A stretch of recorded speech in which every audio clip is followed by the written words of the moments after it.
Hello നമസ്കാരം. അജയൻ്റെ രണ്ടാം മോഷണം എന്ന ചിത്രത്തിൻ്റെ 4-ാം ദിവസത്തെ കേരള ബോക്സ് ഓഫീസ് കളക്ഷൻ റിപ്പോർട്ടാണ് ഇന്നൊരു വീഡിയോ ഭാഗത്ത് ഉൾപ്പെടുത്തിയിരിക്കുന്നത്. വീഡിയോയിലേക്ക് വരുമ്പോൾ ഈ വീഡിയോ ലൈക്ക് ചെയ്യുക, ചാനൽ സബ്സ്ക്രൈബ് ചെയ്യുക. ഈ വരുന്ന സെപ്റ്റംബർ മാസം ധാരാളം ചിത്രങ്ങൾ OTT റിലീസ് ചെയ്യാൻ പോവുകയാണ്. നമ്മുടെ ചാനൽ ഭാഗം പരിശോധിച്ചാൽ നിങ്ങൾക്ക് കാണാൻ വേണ്ടി സാധിക്കുന്നതായിരിക്കും.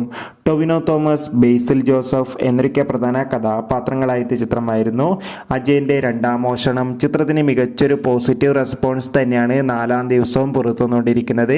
അതുകൊണ്ട് തന്നെ എല്ലാ സിനിമാ പ്രേമികളും ഒരേപോലെ ചിത്രത്തിൻ്റെ കളക്ഷൻ റിപ്പോർട്ടും അറിയാൻ വേണ്ടി കാത്തിരിക്കുന്നു. ഇപ്പോൾ കിട്ടുന്ന അപ്ഡേറ്റുകൾ പ്രകാരം ചിത്രത്തിന് ഇന്ന് 4-ാം ദിവസം കേരളത്തിൽ നിന്ന് 2.5 കോടിക്ക് മുകളിൽ കളക്ഷൻ നേടിയെടുക്കാൻ വേണ്ടി സാധിക്കുമെന്നാണ് അറിയാൻ വേണ്ടി സാധിച്ചിട്ടുള്ളത്. ചിത്രത്തിൻ്റെ ഒഫീഷ്യൽ ബോക്സ് ഓഫീസ് കളക്ഷൻ റിപ്പോർട്ടിനായി കാത്തിരിക്കാം. അജയൻ്റെ രണ്ടാം മോഷണം എന്ന ചിത്രം കണ്ടവരുടെ അഭിപ്രായം കമൻറ്റ് ബോക്സിൽ രേഖപ്പെടുത്താൻ വേണ്ടി ശ്രമിക്കുക. Bye bye.